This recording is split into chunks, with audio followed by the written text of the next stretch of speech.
నీటి బుడగేరా నీ జీవితం, ఆవిరి వంటిదే నీ జీవం. నీటి బుడగేరా నీ జీవితం, ఆవిరి వంటిదే నీ జీవం. కాదెన్నడు ఈ లోకం శాశ్వతం, రాదెన్నడు గతించిన కాలం.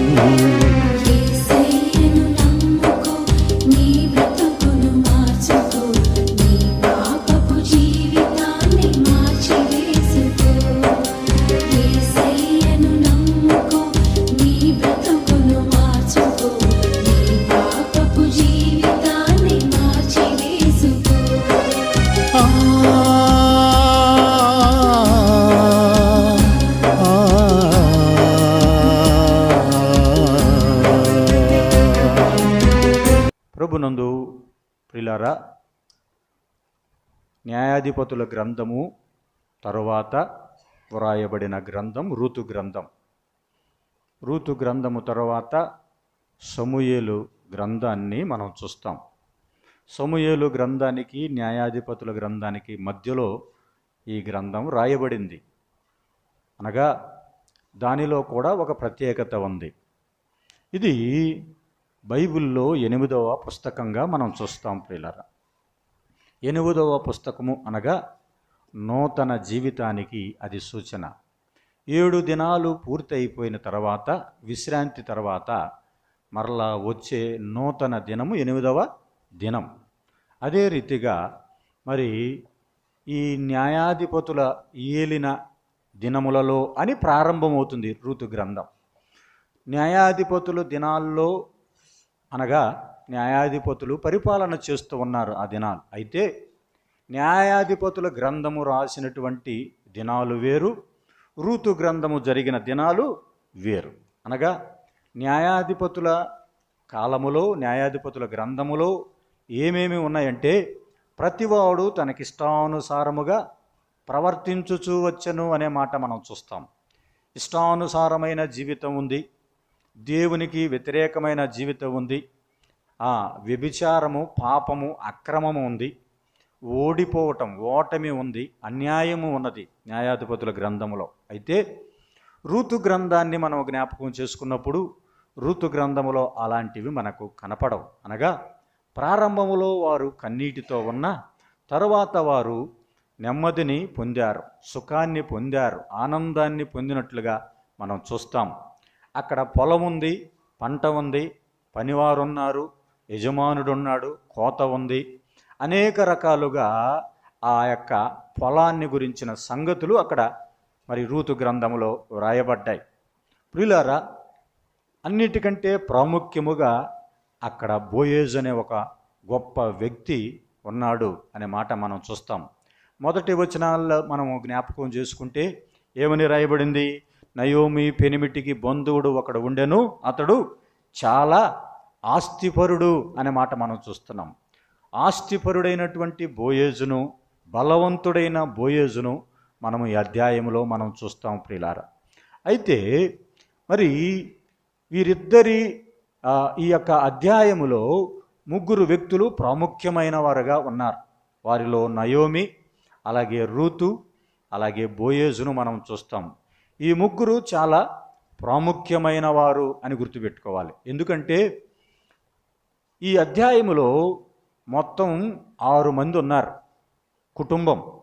ఎవరెవరు అంటే ఎలీమెలెకు, ఆయన భార్య అయినటువంటి నయోమి, వీరిద్దరితో పాటు వారి కుమారులు మహలోను, కిల్యోను అనేవారు, వారి కోడళ్ళు ఓర్ప, రూతు, మొత్తము 6 మంది.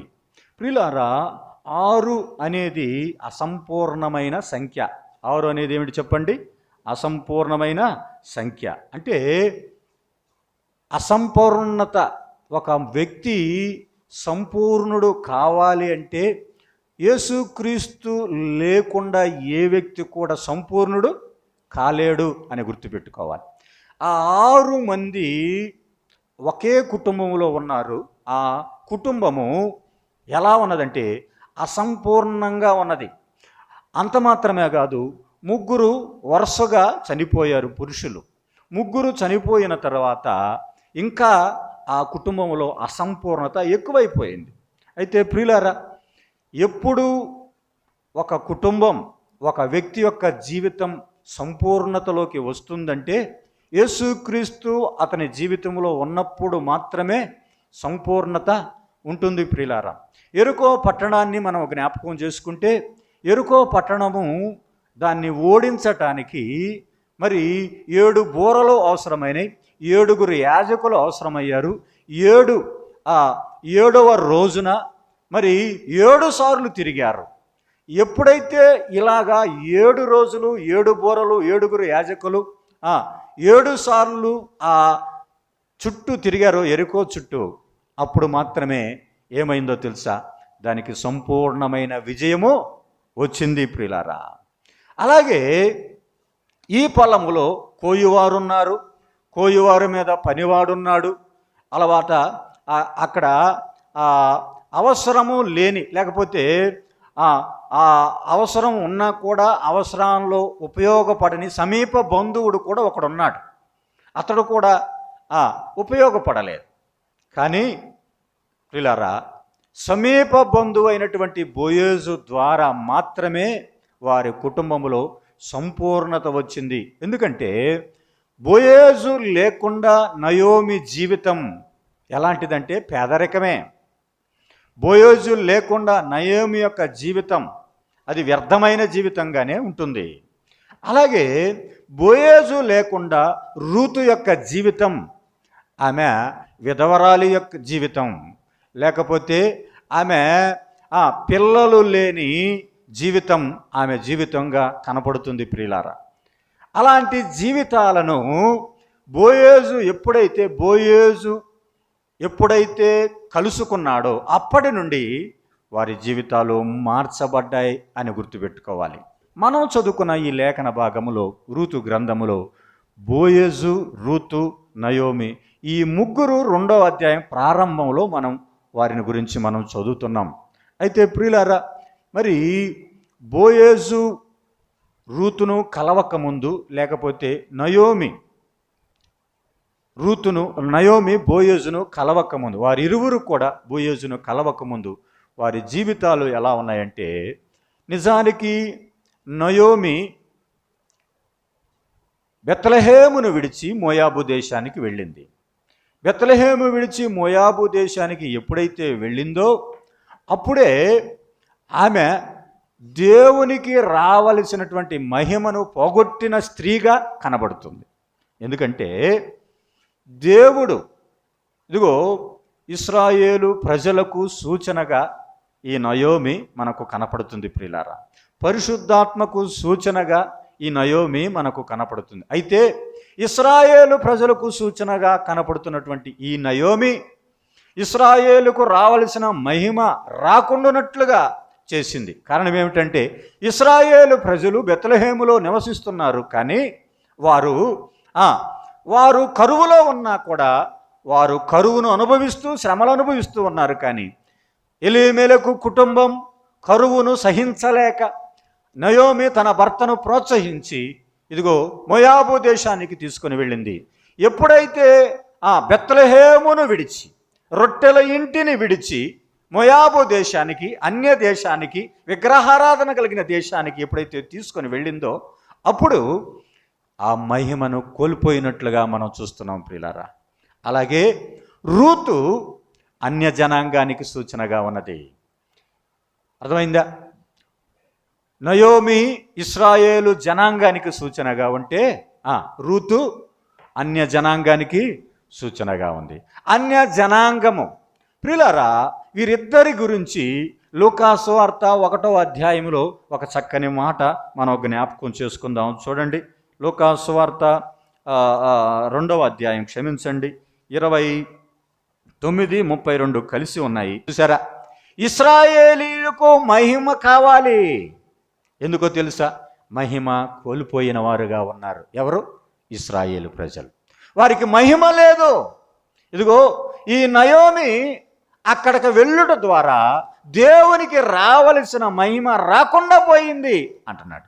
దేవుడు ఎంత గొప్పవాడో, దేవుడు ఎంత శక్తి గలవాడో, ఆయన యొక్క అద్భుత కార్యాలు చూసిన వారు ఇదిగో ఆ ఎర్ర సముద్రము దగ్గర వారు దాటుతూ ఉన్నప్పుడు అన్నాడు కదా, ఫరో రౌతుల వలను రథముల వలను అతని సేనల వలను ఫరో వలన నేను మహిమ తెచ్చుకుందును అన్నాడు కదా. ఎవరి వల్ల మహిమ వస్తుందో తెలుసా? ఇదిగో ఆ అన్య జనాంగం చూసి నేను ఎలాంటి వాడునో, నేనెంత గొప్పవాడునో అని వారు చూస్తారు. ఎలాగా? అదో ఫరో రథములు రౌతులు సేనలను ఆ యొక్క ఎర్ర సముద్రంలో ముంచివేయుట ద్వారా, లేకపోతే ఇశ్రాయేలు ప్రజలు విడిపించడం ద్వారా నా గొప్పతనం వారు చూస్తారు. అప్పుడు నేను ఏం చేయబడతాను? మహిమపరచబడతాను. నా మహిమ అప్పుడు వస్తుంది.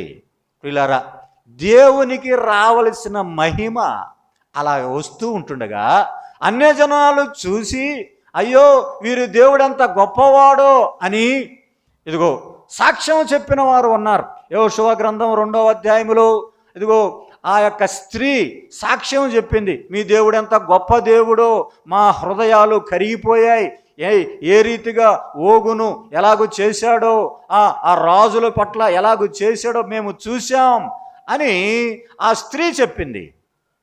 అయితే ప్రియులారా, ఈ యొక్క ఉదయకాలములో మన ప్రభు అయిన యేసుక్రీస్తు లేని జీవితం అసంపూర్ణమైన జీవితం అని గుర్తుపెట్టుకోవాలి. అయితే ఇప్పుడు ఆ యొక్క ఈ ఇరువురు అనగా నయోమి కానీ అలాగే రూతు వీరిద్దరిని గురించి మనం జ్ఞాపకం చేసుకుంటున్నప్పుడు ఇశ్రాయేలు జాతికి సూచనగా ఉన్నటువంటి నయోమి ద్వారా ఏం జరిగిందంటే ఇశ్రాయేలీలకు రావలసిన మహిమ రాకుండా పోయింది. అయితే 1000 ఏండ్ల పాలనలో క్రీస్తు ప్రభు వచ్చినప్పుడు మరలా ఇశ్రాయేలీలకు ఏమి జరగబోతుంది? ఇశ్రాయేలు మరలా మహిమపరచబడబోతున్నారు. ఎప్పుడు? 1000 ఏండ్ల పాలనలో.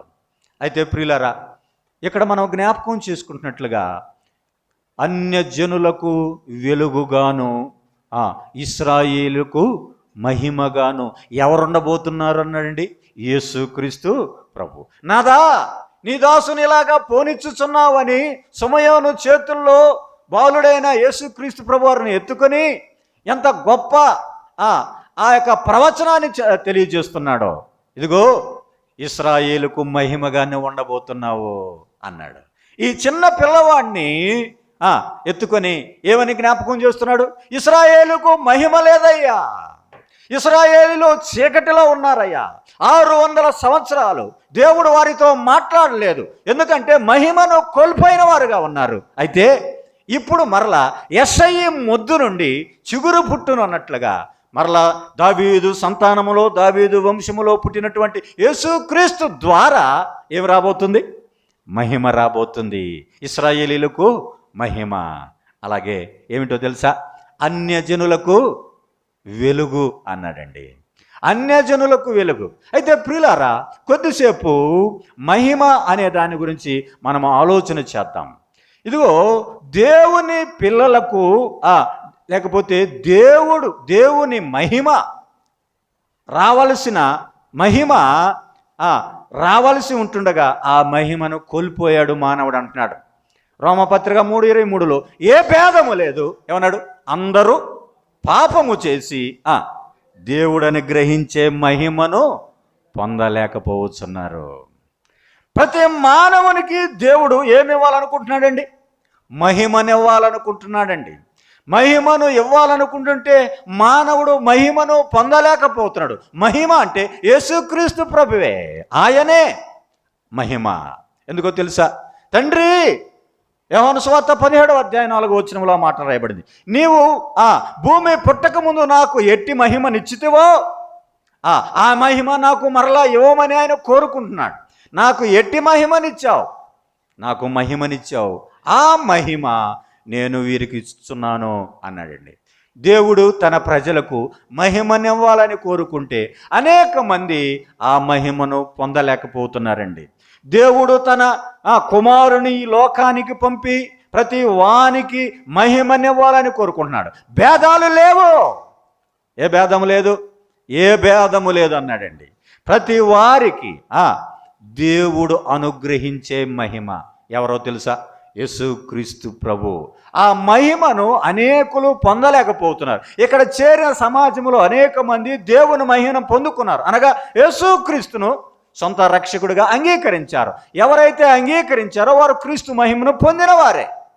అయితే నమ్మని వారు ఆయన మహిమను పొందలేదు అని గుర్తుపెట్టుకోవాలి. ప్రియులారా, నమ్మిన ప్రతి విశ్వాసి ఆయన మహిమను పొందాడు అని మనం అర్థం చేసుకోవాలి ప్రియులారా. అయితే ఇశ్రాయేలు ప్రజలకు పోలికగా ఉన్నటువంటి ఈ నయోమి ఏం చేసింది? మహిమను కోల్పోయింది. ప్రియులారా, మహిమ దేని ద్వారా వస్తుంది? మహిమ దేని ద్వారా వస్తుంది చూద్దాం. చూడండి ఒక మాట. తెస్సలోనిక రెండవ పత్రిక 2వ అధ్యాయం 14వ వచనం చదువుదాం. చూడండి. మీరు ఇలాగున రక్షింపబడి ఏమన్నాడండి? మన ప్రభువు అయిన యేసుక్రీస్తు వలన మహిమ పొందవలెను అన్నాడండి. మహిమ పొందాలి అంటే ఒక వ్యక్తి మహిమ పొందినవాడుగా ఉండాలి అంటే మహిమ ఎప్పుడు పొందుతాడంట చెప్పాడు. చూడండి. రక్షింపబడిన మన ప్రభువు అయిన యేసుక్రీస్తు యొక్క మహిమ. ఎవరైతే రక్షింపబడతారో, ఒక వ్యక్తి రక్షింపబడినప్పుడు ఏం జరుగుతుందంటండి? దేవుని మహిమ నీ మీద ఉంటుంది. అర్థమైందా? మీరు ఇలాగున రక్షింపబడి మన ప్రభువు అయిన యేసుక్రీస్తు వలన ఏం పొందుతున్నారు? మహిమ పొందుతున్నారు. ఒక వ్యక్తి రక్షింపబడ్డాడు అంటే ఏమొచ్చినట్టు చెప్పండి. రక్షణ పొందితే ఆ వ్యక్తికి ఏమొచ్చినట్టు? మహిమ వచ్చినట్లే. అర్థమైందా? రక్షణ పొందటం ఎంత గొప్ప ధన్యత అండి. ఒక వ్యక్తి రక్షింపబడుట ద్వారా యేసుక్రీస్తు వలన మనకు మహిమ అన్నాడండి. ఆ మహిమ రక్షణ పొందుడు ద్వారా దేవుడు మనకేమిస్తున్నాడంటండి? మహిమనిస్తున్నాడు అన్నాడు. అంత మాత్రమే కాదు, దేవుడు తన కుమారునికి మహిమనిచ్చాడు కదా. దేవుడు ఏం చేశాడు? తన కుమారునికి మహిమనిచ్చాడు. తండ్రి, నీవు నాకు అనుగ్రహించిన మహిమ. యోహాను సువార్త 17వ అధ్యాయంలో ఆ మాట చూద్దాం. చూడండి ఒకసారి. యోహాను సువార్త 17వ అధ్యాయము 5వ వచనములో ఏమన్నాడు? తండ్రి, లోకము పుట్టక మునుపు నీ యొద్ద నాకు ఏ మహిమ ఉండెనో ఆ మహిమతో నన్ను ఇప్పుడు నీ యొద్ద మహిమపరుచు అన్నాడు. లోకం పుట్టక ముందే ఉన్నదంట. ఎవరికి? యేసు ప్రభు వారికి ఏమున్నది? మహిమ ఉన్నది. అయితే ఆ మహిమ ఇప్పుడు ఏం చేయబోతున్నాడు? 22వ వచనం చూద్దాం. చూడండి. మనము ఏకమై ఉన్నలాగున వారును ఏకమై ఉండాలని నీవు నాకు అనుగ్రహించిన మహిమ అన్నాడండి. ఏం చేశాడంటండి? నేను వారికి ఇచ్చి తిని. దేవుడు ఏం చేశాడు? ఇప్పుడు తండ్రి కుమారునికి ఇచ్చాడు మహిమ. కుమారుడు కుమారునికి ఇవ్వబడిన మహిమ ఎవరికి ఇచ్చాడు చెప్పండి? మనకంటే అక్కడ చెప్పాడు. చూడండి 21 ఆఖరిలో, నాయందు విశ్వాసముంచు వారందరూ అన్నాడు. ఎవరైతే క్రీస్తునందు విశ్వాసం ఉంచారో వారికి ఏమున్నది? మహిమ ఉన్నది. క్రీస్తును విశ్వసించిన మనకు ఆయన మహిమనిచ్చాడు అన్నాడు. 24వ వచనములో ఆఖరిలో చూడండి. నీవు నాకు అనుగ్రహించిన నా మహిమను వారు చూడవలెనని కోరుచున్నాను. దేవుడు తన పిల్లలకు మహిమనిచ్చాడు. అది నీవు నేను రక్షింపబడిన మనము మహిమను కలిగిన వారమే ప్రియులారా. అయితే మొదటిగా మనం చూసాం రక్షణ పొందుట వలన మహిమ. అలాగే రెండవది 2 కొరింథీ పత్రిక 4వ అధ్యాయం 4వ వచనం చూద్దాం. చూడండి. కొరింథీలకు రాసిన 2వ పత్రిక 4వ అధ్యాయము 4వ వచనం ఏమన్నాడు చూడండి. దేవుని స్వరూపి అయి ఉన్న క్రీస్తు మహిమను అన్నాడండి. ఎవరంటండి? దేవుని స్వరూపం కలిగిన వాడు ఎవరు? యేసుక్రీస్తు ప్రభువారు. దేవుని స్వరూపం అంటే ఎలాగా? దేవుడు ఒకవేళ దేవుడు అద్దం ముందు నిలబడ్డాడు అనుకోండి.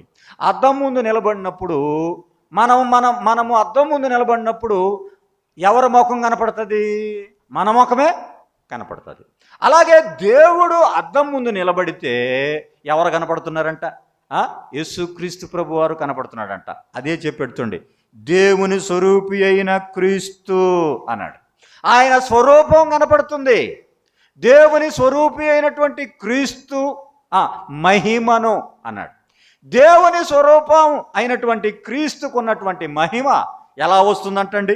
కనపరచు అంటే, కనపరచడం అంటే చూసినప్పుడు. కనపరచడం అంటే ఏమిటి? చూసినప్పుడు. దేవుని స్వరూపమైనటువంటి క్రీస్తు మహిమను కనపరిచేది ఏమిటో తెలుసా? చూపించేది ఏమిటో తెలుసా? ఆయన మహిమను చూపించేది ఏమిటంటే సువార్త. మొదటిది రక్షణ అయితే, రెండోది ఏమిటి చెప్పండి? సువార్త. సువార్త ప్రకాశము, సువార్త ప్రకటన. ఏ వ్యక్తి అయితే సువార్తను ప్రకటిస్తున్నాడో ఆ వ్యక్తి దేనిని కలిగి ఉన్నాడండి? దేవుని స్వరూపమైనటువంటి క్రీస్తు మహిమను కలిగి ఉన్నాడు. ఎంత చక్కని మాట అండి! దేవుని మహిమ, క్రీస్తు దేవుని యొక్క మహిమ ఎవరికి ఇచ్చాడని చూసాం యోహాను సువార్త 17వ అధ్యాయంలో. క్రీస్తు ప్రభు వారికి ఇచ్చాడు. ఆ క్రీస్తు ప్రభు యొక్క మహిమను కనపరిచేది ఏమిటి? సువార్త. ఎంత చక్కని మాట అండి! మొదటిది రక్షణ అయితే, రెండోది ఏమిటంటండి? సువార్త.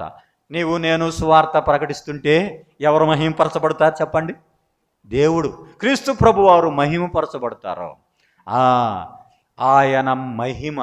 ప్రియులారా, దేవుని స్వరూపం కలిగిన వాడు మన ప్రభు అయిన యేసుక్రీస్తు. ఆయన ఏ మహిమ ఉన్నదో ఆ మహిమను కుమారునికి ఇచ్చాడు. కుమారునికి ఇచ్చిన మహిమ మనకిచ్చాడు. ఎలాగో తెలుసా?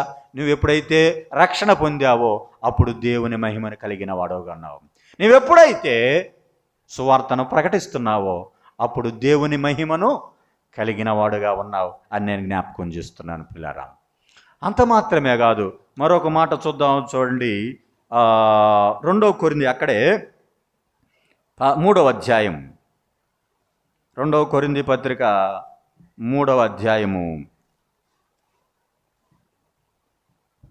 18వ వచనం చూద్దాం. చూడండి ఏమన్నాడు?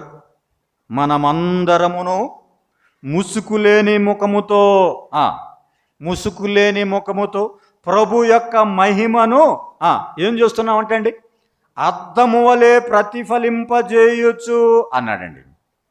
మనమందరం అంట దేవుని మహిమను ఏం చేస్తున్నామంట? ప్రతిఫలింపజేయుచున్నామంట. అంటే మొదటిది రక్షణ, రెండవది సువార్త, మూడవది విశ్వాసి. అనగా మనమందరం అంటే ఎవరమే? దేవుని పిల్లలం. దేవుని పిల్లలమైన మనము ఏం చేస్తున్నామంటండి? ఆయన మహిమను ఏం చేస్తున్నాం? ప్రతిఫలింపజేస్తున్నాం.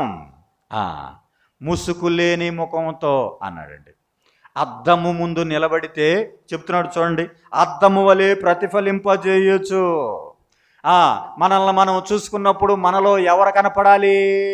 నీవు కాదు కనపడాల్సింది. ఎవరు కనపడాలి?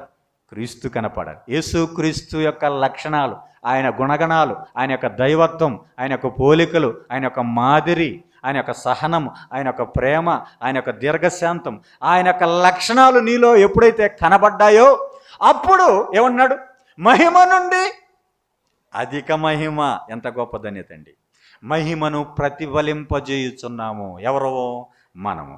మొదటిగా రక్షణ వలన మహిమ, రెండవది సువార్త వలన మహిమ, తర్వాత విశ్వాసి వలన అనగా మన వలన దేవునికి ఏమున్నది? మహిమ ఉన్నది అని అర్థమైంది ప్రియులారా. అయితే కోల్పోయిన మహిమ ప్రియులారా, ఇదిగో మనుషుడు పాపము చేసినందువలన మహిమను పొందలేకపోతున్నాడు అన్నాడు ప్రియులారా.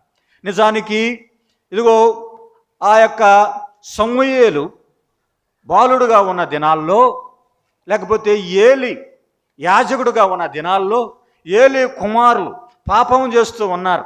మందిరానికి వస్తున్నటువంటి స్త్రీలతో పాపం చేస్తున్నారు.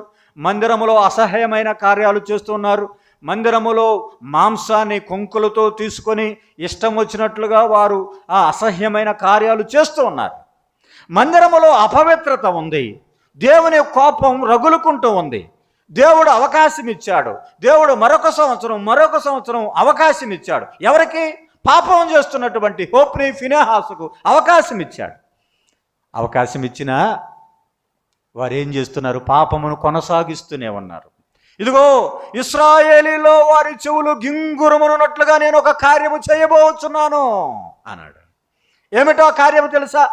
ఇదిగో ఒక్క దినమందునే ఇదిగో ఏలీ కానీ ఏలీ కుమారులు కానీ ఒక్క దినమందే మరణం కాబోతున్నారు. ఎందుకో తెలుసా? వారు పాపం చేస్తున్నారు. ఎప్పుడైతే ఫిలిస్తీన్లు వచ్చారో, ఫిలిస్తీన్లు యుద్ధము చేయడానికి వచ్చి ఫిలిస్తీన్లు దాడి చేశారు. హోప్ని ఫినెహాసును చంపేశారు.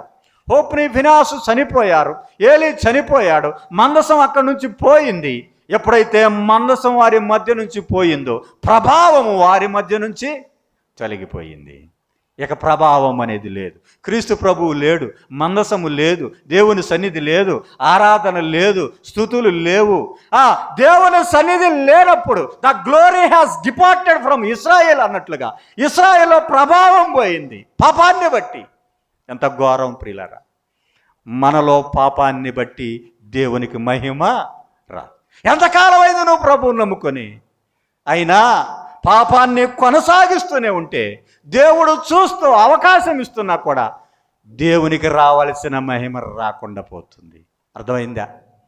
ఆయనకు మహిమ రాకుండా చేస్తున్నాం మనం. ఆయనకు మహిమ రాకుండా నీవు నేను ప్రవర్తిస్తున్నాం. హోప్ని ఫినెహాసులు అన్యాయం చేస్తున్నారు. యెహోవాను ఎరుగని వారు. కానీ నువ్వెవరవే? యెహోవాని ఎరిగిన వాడవే. అర్థమైందా?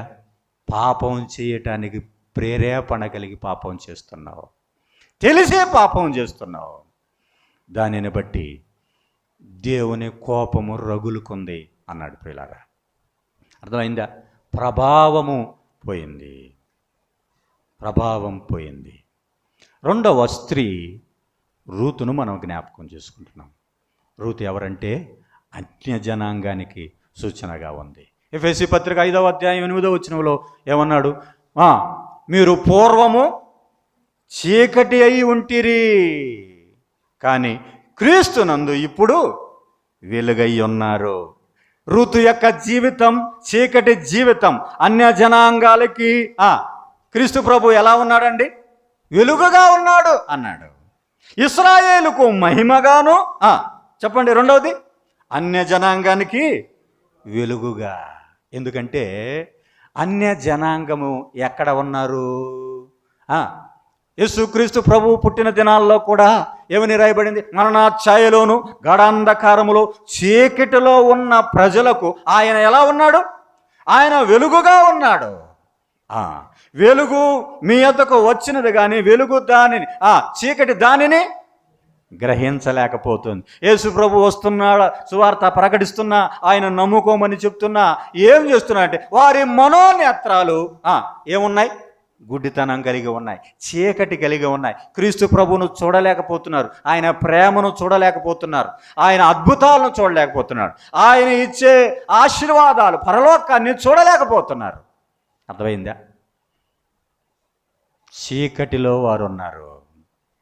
మునుపు మీరు ఎలా ఉన్నారు? ఎఫెసీ పత్రిక అంతా మనం చదివితే ఎఫెసీ పత్రికలు అంతా ఏమని రాయబడింది? మునుపు నడుచుకుంటిరి. ఏమి నడుచుకున్నారు? ప్రపంచ ధర్మము చొప్పున నడుచుకుంటిరి. మునుపు శరీరాశలు చొప్పున నడుచుకుంటిరి. మునుపు శరీర విషయంలో అన్యజనులై ఉంటిరి. మునుపు దూరస్తులై ఉంటిరి. మునుపు ప్రవర్తన విషయంలో అయితే మోసకరమైన దురాశల చొప్పున ప్రాచీన స్వభావం కలిగిన వారు అన్నాడు. మునుపు మునుపు మునుపు పూర్వం ఎలాంటి వారం మనం? చీకటి. మనలో ఏ మంచి లేదు, పాపమే. మోయాబు దేశములో మొలొకు దేవతలను పూజిస్తూ ఉంది రూతు. ఒకప్పుడు అన్య దేవతలు, వారి తండ్రి వేరు, వారి తల్లి వేరు, ఆ జనాంగం వేరు, ఆ జన్మభూమి వేరు, అన్నీ వేరే. అక్కడ ఉన్నప్పుడు అన్య జనాంగం, పాప జనాంగం, లోతు సంతానం నుంచి వచ్చినటువంటి జనాంగం, అక్రమమైన సంతానంగా ఉన్నటువంటి ఈ మోయాబీలు భయంకరమైన భ్రష్టత్వంలో ఉన్నారు. అయితే ఇప్పుడు తన దేవతలను వదిలిపెట్టింది, తన దేవుళ్ళని వదిలిపెట్టింది, తన తల్లిదండ్రులను వదిలిపెట్టింది, తన జన్మభూమిని వదిలిపెట్టింది, అన్నిటినీ వదిలిపెట్టి ఎక్కడికి వచ్చిందో తెలుసా? ఎదుగో నయోమితో వెంబడించింది. ఇప్పుడు ఏమంటుంది? నీ జనమే నా జనము, నీ దేవుడే నా దేవుడు. చూసారా ఎంత ధన్యత. అన్నిటిని వదిలిపెట్టి ఇప్పుడు నయోమి దేవుని యొద్దకు వచ్చింది. ప్రియులారా, మనం కూడా చీకటిలో ఉన్నాం ఒకప్పుడు. అలాంటి చీకటిలో ఉన్న మనము ఆ చీకటి కార్యాలను, అపవిత్రమైన కార్యాలను వదిలిపెట్టి దేవుని యొద్దకు వచ్చాం. ఇప్పుడు అన్యజనులకు దేవుడు యేసుక్రీస్తు ప్రభు ఎలా ఉన్నాడంటండి?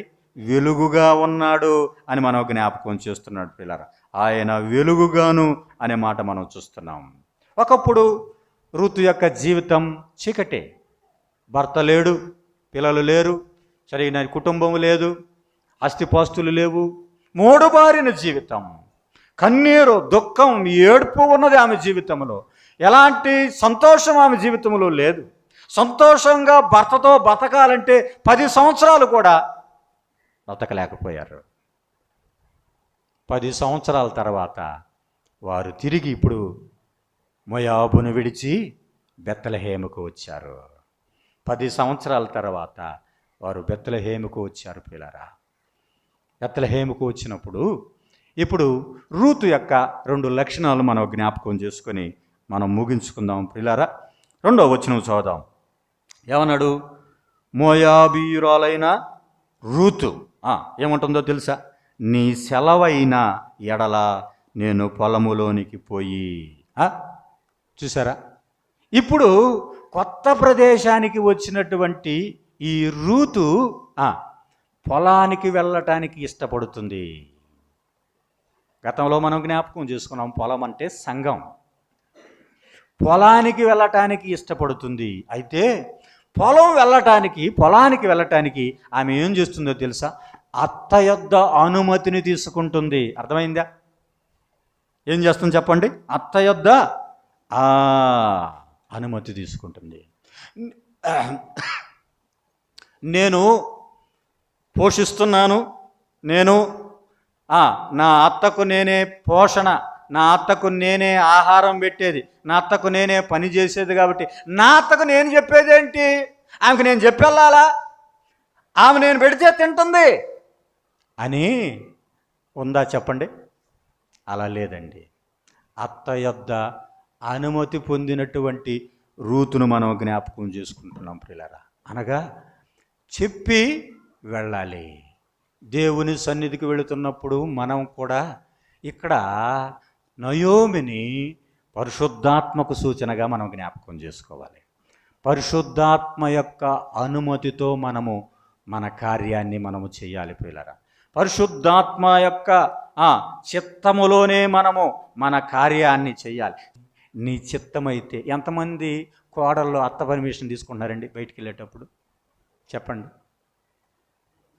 అసలు ఆమెకు చెప్పేది ఏంది అనేవాళ్ళు ఉన్నారు లేదా? ఆమెకు చెప్పేది ఏందయ్యా? వంట వండేది నేను, భోజనం పెట్టేది నేను, ఆమెకు అన్ని చూసేది నేను, బట్టలు ఉతికేది నేను, అన్నీ నేనైతే ఆమెకు చెప్పేది ఏంది అంటున్నారా లేదా? ఇప్పుడు నీ సెలవైతే పరిశుద్ధాత్మ యొక్క అనుమతి. పరిశుద్ధాత్మ యొక్క అనుమతి ఎందుకు తీసుకోవాలంటే పరిశుద్ధాత్ముడు మిమ్మల్ని సర్వసత్యములోనికి నడిపిస్తాడు కాబట్టి, ఏమి చేయాలో నీకు నేర్పిస్తాడు కాబట్టి, పరిచర్య ఏమి చేయాలో నీకు నేర్పిస్తాడు కాబట్టి ఆయన చెప్పిన మాటను వినాలి. ఇక్కడ నయోమి పరిశుద్ధాత్మకు సూచనగా ఉంటుండగా పరిశుద్ధాత్మ యొక్క అనుమతిని పొంది వెళ్ళాలి దేవుని సన్నిధికి. ఇదిగో ఒక ఆమె అనుమతి తీసుకోకుండా, తల్లిదండ్రులకు చెప్పకుండా వెళ్ళింది. దీనా అనే ఒక సహోదరి. దీనా అనే సహోదరి తల్లిదండ్రులు అనుమతి తీసుకుండా వెళ్ళింది కాబట్టి తిరిగి వచ్చేటప్పుడు తన యొక్క స్థితి దీనంగానే ఉంది. చిరిగిపోయిన బట్టలతో, మాసిపోయిన జీవితంతో, పాడుబడిన జీవితంతో, అపవిత్రమైన జీవితంతో తిరిగి వచ్చింది. కారణం ఏమిటి? వెళ్ళేటప్పుడు ఎలా వెళ్ళింది? ఎవరితో చెప్పకుండా వెళ్ళింది, అనుమతి లేకుండా వెళ్ళింది. కాబట్టి చివరికి ఏమైపోయింది? ఆమె నష్టపోయింది. నీ సెలవైతే ఎవరిని అడుగుతుందో తెలుసా? నయోమును అడుగుతుంది. నయోము మాత్రమే కాదు, మందిరానికి వచ్చింది, అనగా పొలానికి వచ్చింది. పొలానికి వచ్చిన తర్వాత పొలములో పని చేస్తున్నటువంటి పనివారు ఉన్నారు. పనివారి మీద పనివాడు అనగా దైవ సేవకుడు ఉన్నాడు. దైవ సేవకుడిని కూడా ఒక మాట అడుగుతుంది. చూద్దాం, చూడండి ఏమని 7వ వచనంలో ఆమె కోయువారి వెనకల పనల మధ్యను ఏరుకొని కూర్చుకొనుటకు దయచేసి నాకు సెలవిమ్ము అని ఎవరిని అడుగుతుందండి? దైవ సేవకుణ్ణి, పనివారి మీద పనివాడిని. విశ్వాసులు ఉన్నారు, విశ్వాసుల మీద పనివాడుగా ఉన్నటువంటి దైవ సేవకుని మనం అడగాలి. మనం ఏ పని చేసినా అక్కడ పని జరుగుతుంది కాబట్టి ఆ పనిలో అయ్యా నేను ఈ పని చేయమంటావా, అయ్యా ఇలాంటి పని చేయమంటావని దైవ సేవకుని యొక్క ఆలోచన ప్రకారం వెళితే ఆ సంఘములో క్రమం ఉంటుంది. నీ సెలవైతే అంటుంది కదా, నీ సెలవైతే నేను ఎక్కడ పని చేస్తా, నీ సెలవైతే నేను ఇక్కడ ఏరుకుంటా. ఆమె పని చేయటానికి ఇష్టపడుతున్నట్లుగా మనం చూస్తున్నాం ప్రియులారా. మొట్టమొదటిగా ఆమెలో ఉన్న లక్షణం ఏమిటంటే సెలవు పుచ్చుకుంటుంది. సెలవు లేకుండా ఆమె పనే చేయట్లేదు. అంత మాత్రమే కాదు, ఆమె పని చేయటం కోసం పరిచర్యను కోరుకుంటుంది. ఎక్కడి నుంచి వచ్చారండి వారు? బెత్లెహేముకు వచ్చారు. బెత్లెహేముకు వచ్చినప్పుడు వారికి 10 సంవత్సరాల తర్వాత ఇల్లు పాడిపడిపోయింది. ఇల్లు లేదు, పొలము లేదు, ఆహారము లేదు.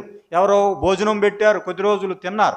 అయితే ఇప్పుడు ఇన్ని రోజులు నాకు భోజనం పెడితే నేను ఎలాగ ఊరకుండాలని చెప్పి ఇప్పుడు ఏమంటుందో తెలుసా? అత్త యొక్క అనుమతి తీసుకొని పొలానికి వెళ్ళటానికి, పని చెయ్యటానికి ఆమె ఇష్టపడుతుంది ప్రియులారా. ఆమె కష్టపడటానికి ఆమె ఇష్టపడుతుంది. అర్థమైందా? పొలములోకి వెళ్ళి నేను పరిగ ఏరుకుంటాను, ఆహారం తెచ్చుకుంటాను. అర్థమైందా? మనము పరిగ ఏరుకోవటానికి మందిరానికి వస్తున్నాం, పరిగ కూర్చుకోవటానికి మందిరానికి వస్తున్నాం.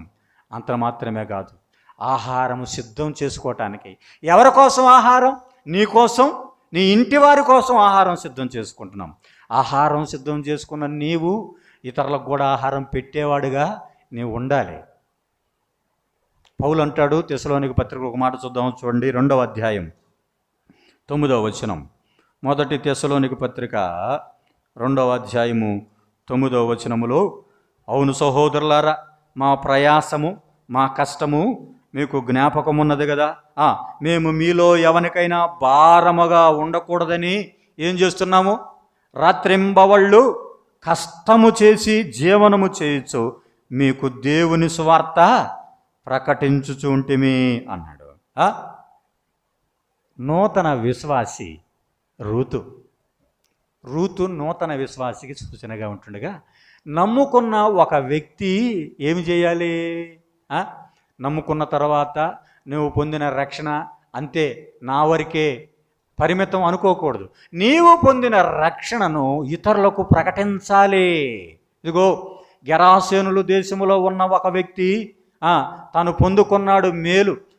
అంతకుముందు ఏమి చేశాడు? తను తాను గాయాలు చేసుకుంటున్నాడు, ఇనప సంకెళ్లను తుత్తునీలుగా చేస్తున్నాడు, పెద్ద పెద్దగా సమాధుల్లో కేకలు వేస్తున్నాడు.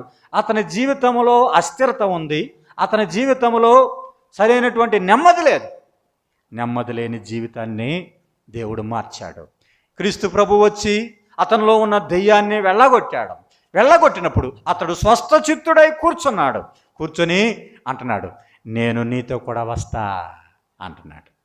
నేను నీతో కూడా వస్తా అంటే ప్రభు అన్నాడు, వద్దు, నువ్వు వెళ్ళి నువ్వు సువార్త ప్రకటించు, నువ్వు వెళ్ళి నీ ఇంటి వారికి చెప్పు చాలు అన్నాడు. అతడు వెళ్ళి తన ఇంటి వారికి మాత్రమే కాదు, దెకపోలిలో ఉన్న వారందరికీ ఏం చేశాడు?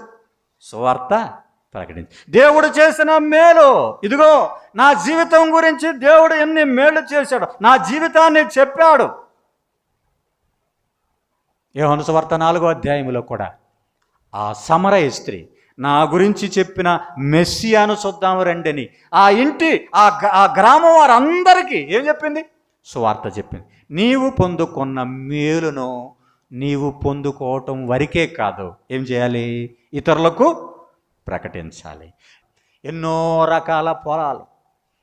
రకాల పొలాలుంటే ఆ పొలానికే వెళ్ళేటట్టు చేశాడు దేవుడు. ఎంత అద్భుతం ప్రియులారా! ఎలీమెలకు వంశపు వాడైనటువంటి బోయేజు పొలానికి వెళ్ళింది. ఎందుకో తెలుసా? ఏ పొలంలో ఆమెను చేర్చుకోరు.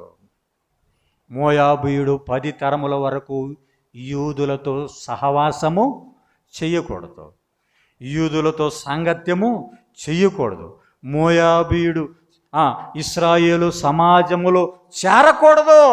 అంతే. ఎంత దౌర్భాగ్యమైన స్థితి అండి. ఎందుకంటే ధర్మశాస్త్రం ఆ మాట చెప్పింది. యోహాను సువార్త 1:17 ఏమన్నాడు? ధర్మశాస్త్రం మోషే వలన వచ్చింది, కృప యేసుక్రీస్తు ద్వారా వచ్చింది అన్నాడు. అయితే ధర్మశాస్త్రాన్ని బట్టి అయితే ఆమెకు పొలములోనికి ఏమీ లేదు, అర్హత లేదు. కానీ కృప చొప్పున, కృప ద్వారా ఏమొచ్చిందో తెలుసా? ఆమె పొలములోకి వెళ్ళటానికి వచ్చింది. పిల్లరా, కృప అనగా మన ప్రభు అయిన యేసుక్రీస్తు.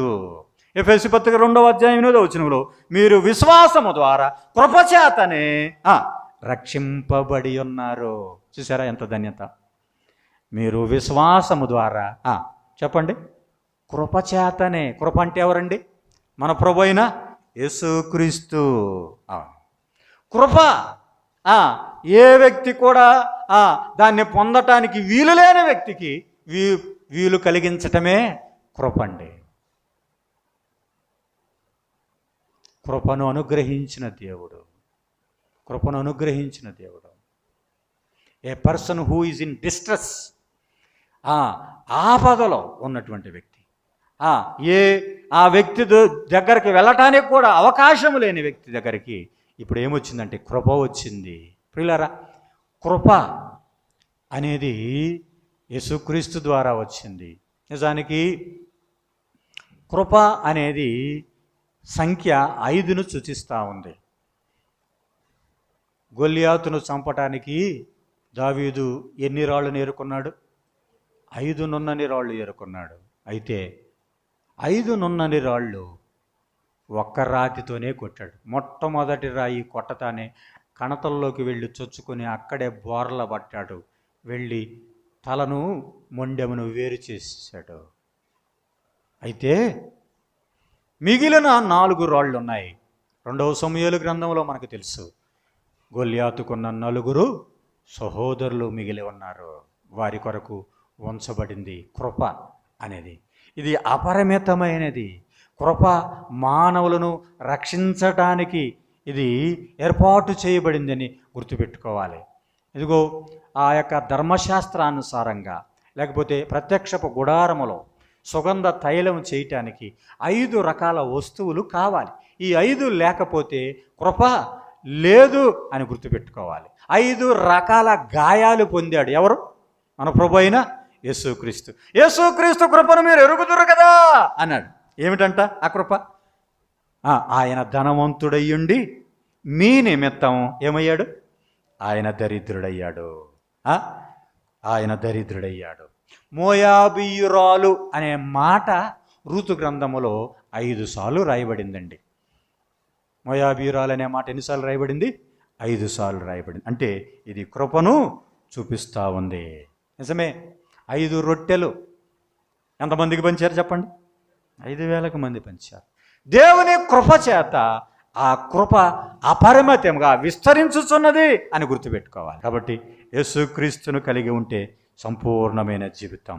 ఆమె పొలములో సంతృప్తి కలిగి ఉంది. పేలాలు ఇచ్చాడు, తిన్నది, తృప్తి పొందింది. ఆయన పాదాల దగ్గర కూర్చుంది, నెమ్మది పొందింది. మంచి వస్త్రాలు ధరించుకొని వెళ్ళింది. మనం కూడా ఆత్మీయంగా ప్రభువుని కలుసుకోవాలంటే మనం కూడా పరిశుద్ధమైన జీవితం కలిగి ప్రభువును కలుసుకునే వారంగా ఉండటానికి ప్రభువు సహాయము చేయునుగాక. ప్రార్థన చేసుకుందాం.